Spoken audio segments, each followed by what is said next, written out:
¿Cuántas veces dijiste, no tengo tiempo para hacer esta o aquella actividad? ¿O cuántas veces pensaste, si tuviera tiempo, podría hacer esto o aquello? Podría emprender, tener nuevos emprendimientos. Podría aceptar nuevas responsabilidades en la iglesia o en el trabajo, o pasar más tiempo con mis hijos.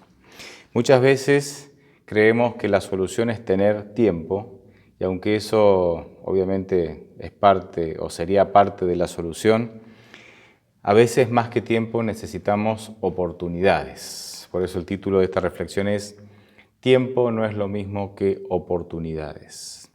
Y quiero repasar de manera breve, como suelen ser estas reflexiones o pretenden ser estas reflexiones, sobre el concepto de tiempo y oportunidad en la Biblia y cómo se relacionan unos con otros, ¿sí? Ustedes saben, y yo también lo sé, que nosotros somos seres totalmente temporales, ¿sí? Vivimos y nos desarrollamos en un espacio de tiempo, pero tenemos un gran desafío. Nuestro gran desafío es poder relacionarnos con Dios, porque la salvación viene a través de una relación con Él, una relación estrecha con Él. Nosotros que somos seres totalmente temporales, que vivimos en un espacio de tiempo, con un principio y un fin, tenemos el desafío de relacionarnos con Dios, que es un ser totalmente atemporal. Y porque es atemporal, conoce el presente, el pasado y el futuro. Hay mucha filosofía detrás de ese concepto, ¿no? Y no es mi objetivo meterme en ella. Como nosotros somos seres temporales, el tiempo para nosotros es muy importante y tendemos o usamos el tiempo para medir muchas cosas, ¿sí? Incluso el concepto de eternidad es una manera humana de intentar definir una porción de tiempo que no se puede medir. ¿Quién puede medir la eternidad?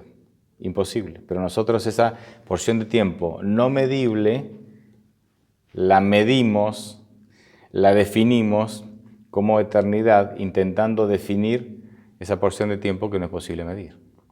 Hay ilustraciones muy antiguas, seguramente la conoces, que han intentado medir la eternidad para que vean que los seres humanos tenemos esa tendencia a medir, a medir las cosas por medio del tiempo, porque como somos temporales, medimos todas las cosas por medio del tiempo.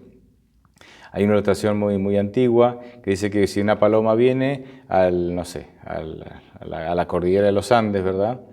Y le da un picotazo cada mil años, o sea, no sé cómo, la ilustración es un poco, sí, tiene algunos problemas, ¿no?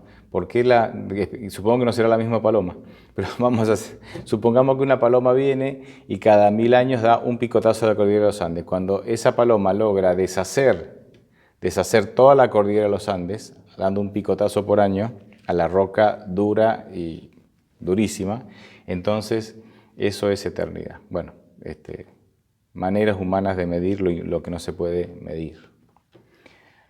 Como les decía, el tiempo para nosotros es muy importante, por eso festejamos los cumpleaños, por lo menos hasta cierta edad, ¿sí? Después de cierta edad hay algunos que no quieren cumplir más. Y incluso teniendo en cuenta este concepto de tiempo y lo importante que es para nosotros, una de las maneras de definir una de las maneras de definir la vida es por medio del tiempo. Porque ¿qué es la vida? Y algunos dicen que la vida es tiempo. Es tiempo que transcurre, por eso cuando vos sos impuntual o cuando vos haces que yo o alguien pierda el tiempo, ¿sí? Porque sos impuntual o por lo que sea, en realidad lo que estás haciendo es, más que perder el tiempo, estoy perdiendo la vida, porque son momentos que nunca voy a poder recuperar. Ahora, en medio del tiempo, en medio de nuestra vida que transcurre en una medida de tiempo con un principio y un final, Dios irrumpe en nuestro tiempo, ¿sí? Para salvarnos. Me gusta mucho cómo Dios tiene en cuenta este aspecto temporal, el aspecto humano temporal. Irrumpe en nuestro tiempo, en nuestra temporalidad para salvarnos. Marcos 1:15 dice que Jesús decía, el tiempo se ha cumplido, el reino de Dios se ha acercado. El tiempo se ha cumplido. En el tiempo señalado, en el tiempo humano, en medio de la temporalidad humana, Dios se acerca para ejecutar su plan de salvación. Este Dios atemporal nos ama tanto que se convierte en un ser temporal para poder salvarnos. Increíble. Yo diría que las Escrituras presentan un concepto de tiempo o el concepto de tiempo de dos maneras diferentes, ¿sí? Y voy a comenzar con la primera, que tiene que ver con el tiempo como unidad de medida. Algo venía diciendo ya, algo estuve diciendo anteriormente. Pero voy a dar, por ejemplo, algunos ejemplos bíblicos, valga la redundancia. Jeremías 28, del 1 al 4, en el contexto de profecías de tiempo, dice: Aconteció en el mismo año, al comienzo del reinado de Sedequías, rey de Judá, en el año cuarto, en el mes quinto, que Ananías, hijo de Azur, profeta, que era de Gabaón, me habló en la casa de Jehová delante de los sacerdotes y de todo el pueblo, diciendo: Así habló Jehová de los ejércitos, Dios de Israel, diciendo: Quebrantaré el yugo del rey de Babilonia. Dentro de 2 años haré volver a este lugar a todos los utensilios de la casa de Jehová, que Nabucodonosor, rey de Babilonia, tomó de este lugar para llevarlos a Babilonia. Y yo haré volver a este lugar a Jeconías, hijo de Joacín, rey de Judá, y a todos los transportados de Judá que entraron en Babilonia, dice Jehová, porque yo quebrantaré el yugo del rey de Babilonia. Es interesante esta profecía, entre comillas, pseudo profecía de este profeta Ananías, porque Ananías estaba bien orientado en cuanto a las intenciones que tenía al dar este mensaje. Él enfatizaba la idea de la vuelta, de la restauración de Israel. Ahora, ¿la restauración de Israel estaba en los planes de Dios? Sí. De hecho, después de pasar 70 años en Babilonia, ellos volvieron a Israel. Ahora, él estaba bien intencionado en cuanto, bien direccionado, y también creo que puede haber tenido buenas intenciones en cuanto al mensaje, ¿no? El mensaje estaba de acuerdo con la voluntad de Dios. Los israelitas serían repatriados a Judá. El problema es que él quiso imponer sus tiempos a esta profecía. Porque Dios había dicho, y hay varios pasajes de Jeremías, en el libro de Jeremías, perdón, que dicen que Israel estaría 70 años en Babilonia. Pero a este Ananías, como leímos, dijo que solamente estarían 2 años. Entonces, veo aquí una relación con algunas tendencias modernas que no puedo evitar, mencionarlas. Hay personas que, estimo yo, creo yo, quiero pensar bien, pueden estar bien intencionadas, tomando conceptos de la escatología. Escatología es el estudio de los eventos finales, ¿sí? Los eventos del fin del mundo. Tomando eventos proféticos o escatológicos, que son revelación divina, que son voluntad de Dios, que están de acuerdo con el plan de Dios, pero les imponen sus propios tiempos. Si toman estos eventos que son voluntad de Dios, que son revelación de Dios, y les imponen sus propios tiempos, diciendo en tal año va a pasar esto, en tal año va a pasar otro, diciendo que en tantos meses se va a aprobar tal ley y sucederá tal cosa, tal otra. Personas bien intencionadas, quiero pensar, bien direccionadas, en el sentido de que el mensaje de alguna manera tiene que ver con la voluntad de Dios, pero que ellos intentan imponer sus propios tiempos. Tenemos que entender que hay eventos en la Biblia, especialmente con los acontecimientos del tiempo del fin, que Dios no ha revelado cuándo sucederán. Sí nos dio señales, sí nos dio algunas pistas, algunas señales, pero no reveló. En vano nosotros tenemos que intentar poner fechas cuando Dios decidió no poner fechas.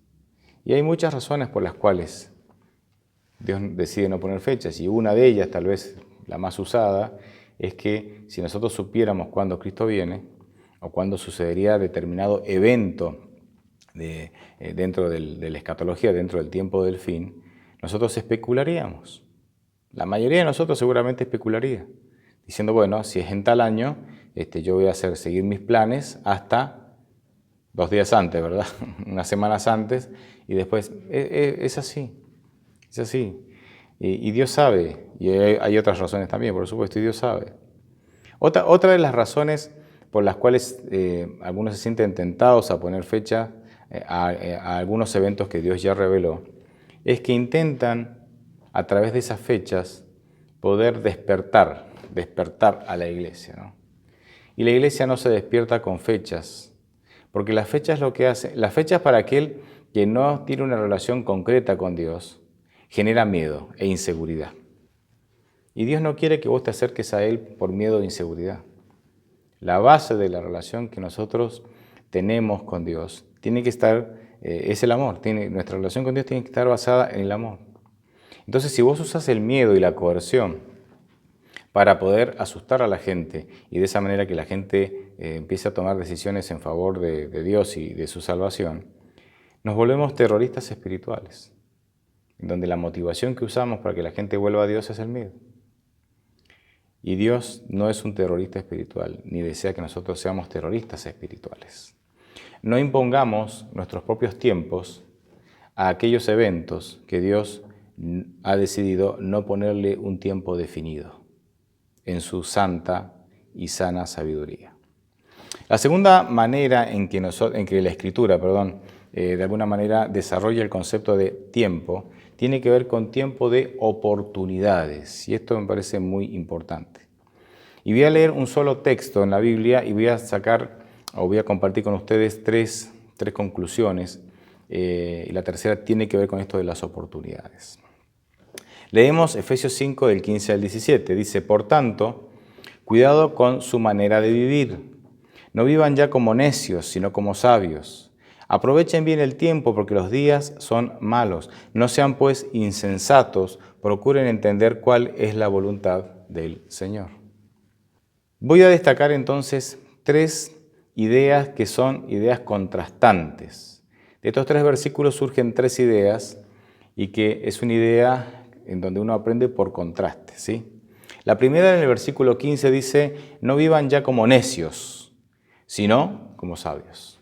Aquí se contrasta el concepto de vivir como necio o versus vivir como sabios. 2 ideas contrastantes. En la Biblia, la sabiduría no es lo mismo que conocimiento. Nosotros confundimos con bastante frecuencia esto. Pensamos que cuando la Biblia habla de sabiduría, está hablando de tener conocimiento. Una persona sabia es una persona con conocimiento. No necesariamente es así. En la Biblia, sabiduría es saber usar el conocimiento que ya tengo. No importa la cantidad de conocimiento, puede ser poco o mucho.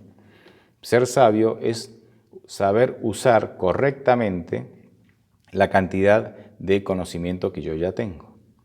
Entonces, vivir como un necio, si eso es ser sabio, según el versículo 15, está este contraste entre necedad y ser sabio, vivir como un necio es no vivir, y fíjense, esto es importante, vivir como un necio es no vivir a la altura del conocimiento que tenemos.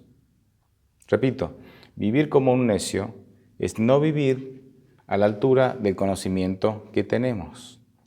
Y créanme que tenemos mucho conocimiento. Somos una de las iglesias con más conocimiento. Y muchos de los que escuchan, ¿sí? O escucharán esta reflexión son personas de mucho conocimiento. Pero el conocimiento no es sabiduría. Vos podés tener mucho conocimiento y no ser sabio, es decir, no utilizarlo correctamente para tomar decisiones correctas para tu vida y para tu salvación y para tu servicio a Dios. Así que sabiduría es usar correctamente el conocimiento que tenemos y ser necio es no vivir a la altura del conocimiento que tenemos. La segunda idea contrastante que presenta Efesios capítulo 5, en estos 3 pasajes que leímos, está en el versículo 17. El versículo 16 lo estoy dejando para el final. Dice el versículo 17, no sean pues insensatos, procuren entender cuál es la voluntad del Señor. Aquí el contraste de ser insensatos o ser entendidos, es decir, entender cuál es la voluntad de Dios. Acá está la idea contrastante. Insensatos en muchas versiones se traduce por ignorantes. Y esto de alguna manera ayuda a entender mejor el contraste. No sean ignorantes, sean entendidos de cuál es la voluntad de Dios. Así es que la solución para dejar de ser ignorantes es tomar decisiones, ¿sí?, en nuestra vida para poder entender cuál es la voluntad del Señor. Eso dice el versículo 17 con toda claridad. No hace falta ser demasiado estudioso y entendido, valga la redundancia, para darnos cuenta. Acá Dios nos desafía a que lo entendamos, a que entendamos su voluntad. Y esto es un desafío que no tiene límites. Dios es un Dios ilimitado en todo sentido, y nosotros somos seres limitados en todo sentido. Así es que no nos alcanzaría esta vida, ni la vida eterna, para conocerlo. Siempre que vayamos a Dios, siempre habrá algo nuevo para conocer. Por eso nuestra relación con Dios no puede ser aburrida, porque es un proceso de conocimiento continuo, donde siempre hay algo nuevo. Si vos tenés una relación con Dios monótona y aburrida, si tus oraciones son monótonas y aburridas, si tu adoración, si tu relación con Dios es así, es porque algo estás haciendo mal.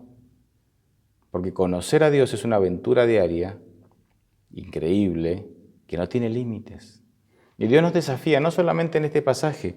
Jeremías 9, 23 y 24, habla esto, menciona esto con aún más claridad todavía, cuando dice, así ha dicho el Señor, no debe el sabio vanagloriarse por ser sabio, ni jactarse el valiente por ser valiente, ni presumir el rico por ser rico.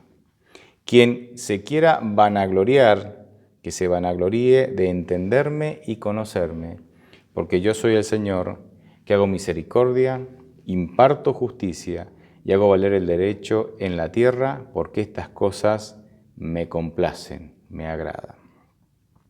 Es muy interesante lo que dice este pasaje. Si alguien ha de vanagloriarse es malo, porque es buscar el reconocimiento propio y eso de alguna manera alimenta nuestro yo y nuestro orgullo. Pero Dios dice, miren, si alguien ha de vanagloriarse, ha de jactarse, dice la versión tradicional, es en conocerme. Es que está pagando el precio por conocerme, que me está buscando en oración de una manera nueva y diferente, que está abordando la Biblia de una manera nueva y diferente, que está buscando con sinceridad de corazón y con esfuerzo conocerme y entenderme más. Y créanme que Dios va a honrar esas decisiones. Conocer a Dios es el antídoto, el remedio para no ser un insensato y un ignorante en todas las áreas de la vida. Me quedo ahora, sí, al final, o para ir finalizando con el versículo 16, que de alguna manera lo puse al final a propósito. Dice el versículo 16, aprovechando bien el tiempo, porque los días son malos. Y acá la traducción, digamos, una traducción más que se acerca más al texto, es aprovechando bien las oportunidades. Ya las versiones más modernas, todas lo traducen en esa línea, ¿verdad?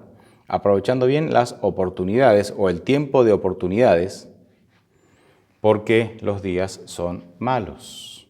Parece que Dios desarrolla su plan en nuestra vida por medio de oportunidades. Parece que Dios va revelándonos su plan y desarrollándolo en nuestra vida por medio de oportunidades. Los israelitas tuvieron la oportunidad de entrar a Canaán, desperdiciaron esa oportunidad y la segunda oportunidad vino 40 años después. Y estamos hablando de un Dios que nos llena de oportunidades, pero fíjense cuál fue la gravedad del asunto, que la próxima oportunidad fue 40 años después. Y no es que las personas que perdieron esa oportunidad se perdieron, o sea, ya no tendrán vida eterna. Seguramente muchos de ellos se salvaron en el desierto, ¿sí? Porque se cerró la oportunidad de entrar a Canaán, no la oportunidad de salvarse. Muchos de ellos se salvaron en el desierto, pero no pudieron entrar a la tierra prometida. Sansón desperdició muchas oportunidades. Había un plan definido para su vida y él desperdició muchas oportunidades. Y fue por medio de mucho dolor y sufrimiento que entendió todo lo que había desperdiciado y a partir de ahí él pidió una nueva oportunidad, la cual se le concedió.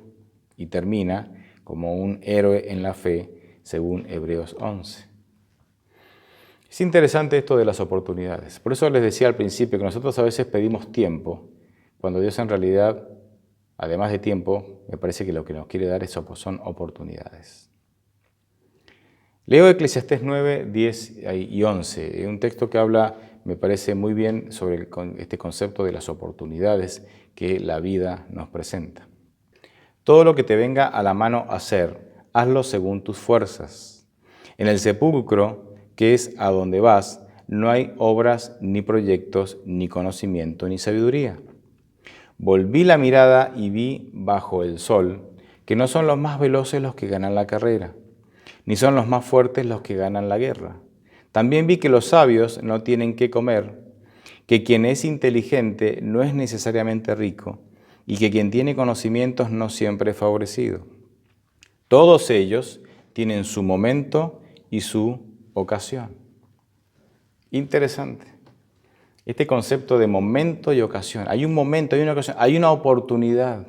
Algunas versiones traducen en esa línea. Hay un momento oportuno, dicen algunas versiones. Hay una oportunidad que se abre para el que no es más veloz, pero que se abrió una oportunidad, la aprovechó y le ganó al más veloz, siguiendo el ejemplo bíblico, ¿verdad?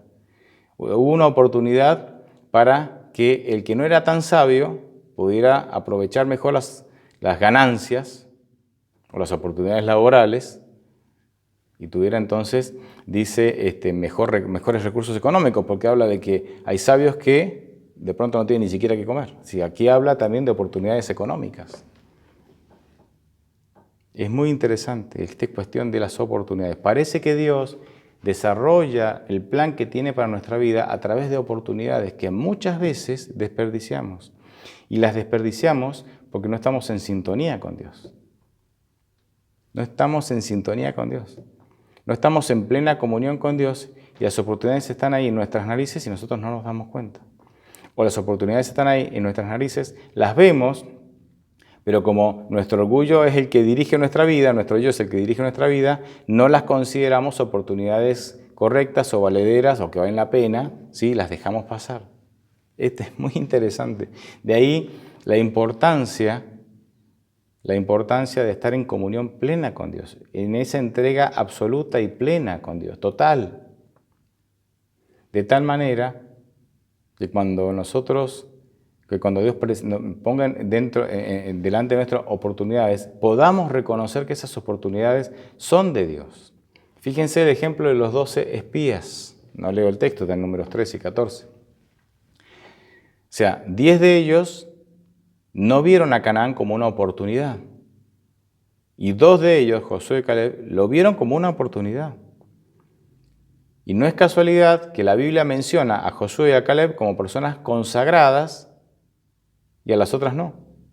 Josué y Caleb, que tenían una mejor relación con Dios, que tenían una relación de fe con Dios, vieron en la Canaán fortificada, llena de gigantes y llena de dificultades, una oportunidad, la oportunidad de Dios, la oportunidad que Dios les estaba dando.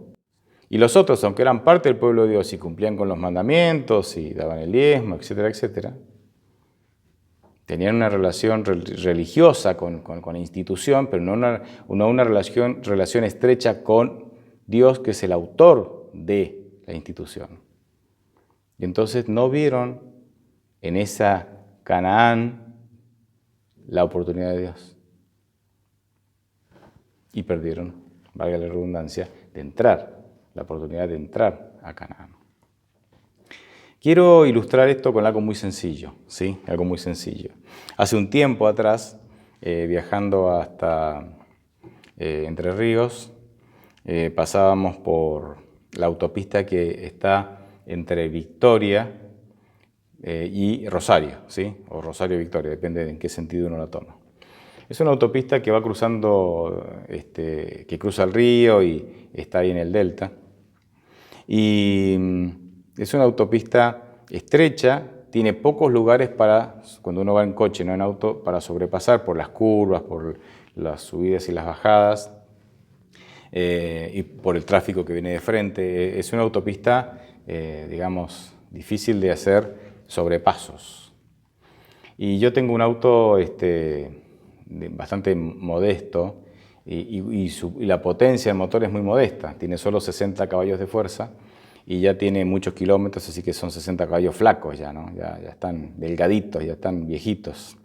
Así que tiene, digamos, es un auto que gracias a Dios funciona bien, pero con recursos limitados en cuanto a tener la potencia necesaria para poder hacer sobrepasos con la rapidez que uno quisiera o que uno necesita. Y bueno, por cuestiones de trabajo a veces hacemos viajes frecuentes, incluso dentro del distrito, y entonces estaba volviendo de Entre Ríos y había notado que una cantidad de autos muy superiores al mío me habían sobrepasado, ¿sí? Pero kilómetros más adelante veo a todos esos autos detrás de dos camiones. Habían dos camiones que iban a poca velocidad.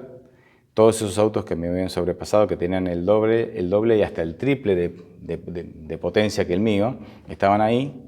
Y yo llegué y yo entonces miré y se repitió una escena que se ha repetido muchas veces, muchísimas veces a lo largo de los años.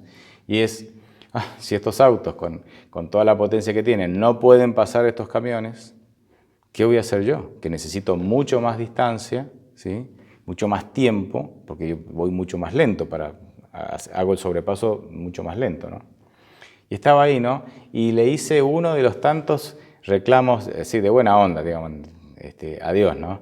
Esto se lo he dicho muchas veces a Dios. Le dije, bueno, Señor, si tú me dieras un auto con mayor potencia, yo podría hacer estos sobrepasos con rapidez. Sería menos peligroso, más seguro, bueno, y uno le da todo el listado de argumentos, ¿no? Y yo ya sé que no hay que orar a Dios para convencerlo, hay que orar para que Dios me convenza a mí de que Él tiene el control, aunque no me da lo que yo quiero.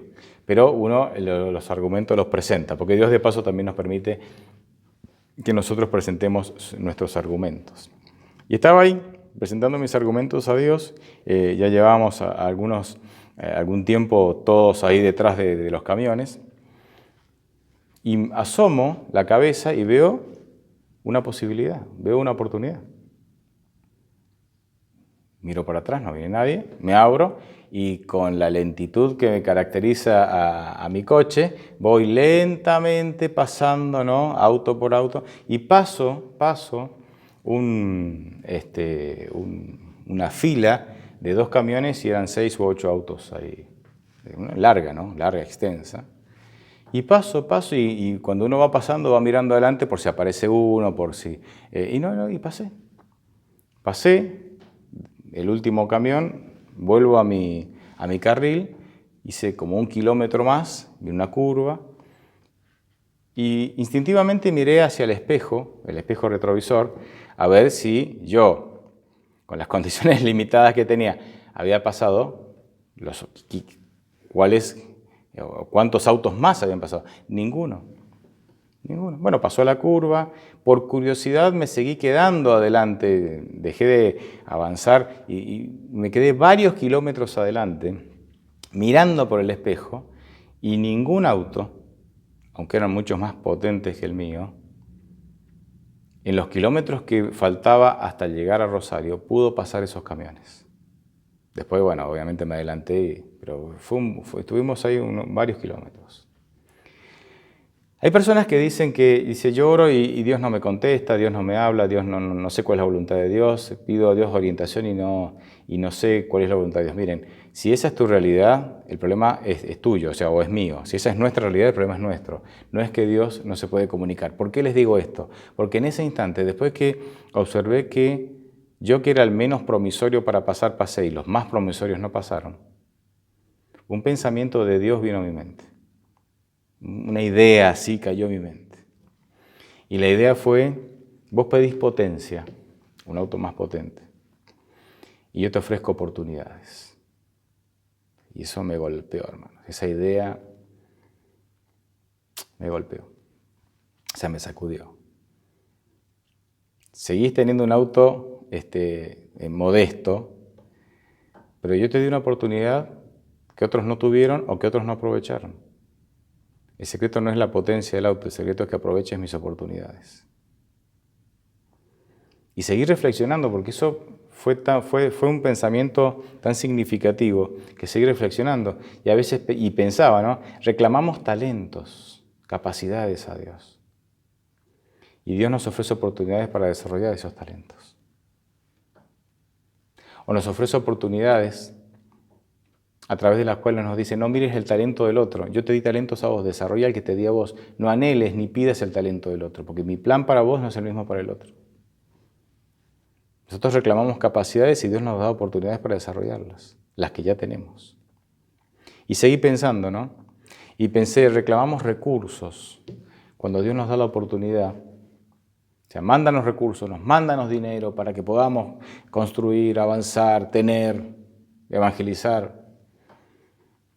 Y Dios, en lugar de recursos, muchas veces nos manda oportunidades para que yo pueda desprenderme de lo que tengo y dar a Dios más de lo que me gustaría dar, viviendo por fe sabiendo que Él me va a sostener aunque dé más de lo que debería dar y de esa manera generar los recursos. ¿Se dan cuenta? Dios nos da oportunidades. Muchas veces reclamamos justicia y Dios lo que nos da al retardar o al aparentemente retardar que se ejecute justicia es una oportunidad para perdonar.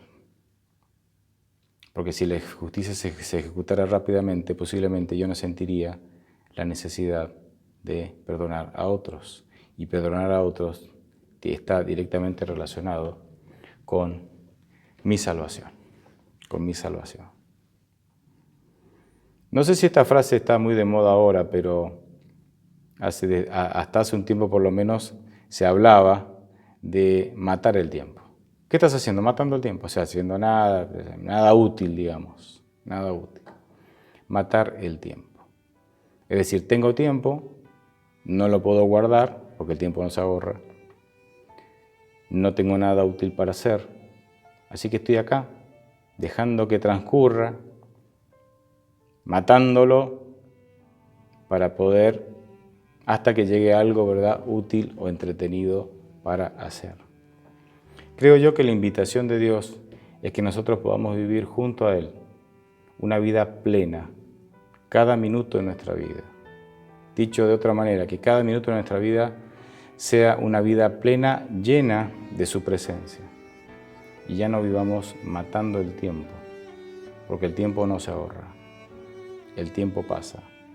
Y es por eso que es tan precioso y es por eso que lo valoramos tanto. ¿Qué estás haciendo con el tiempo que Dios te regala? Pero especialmente, ¿qué estás haciendo con las oportunidades que Dios te ofrece? Dejemos de reclamar cosas a Dios que creemos que no tenemos y que creemos que necesitamos.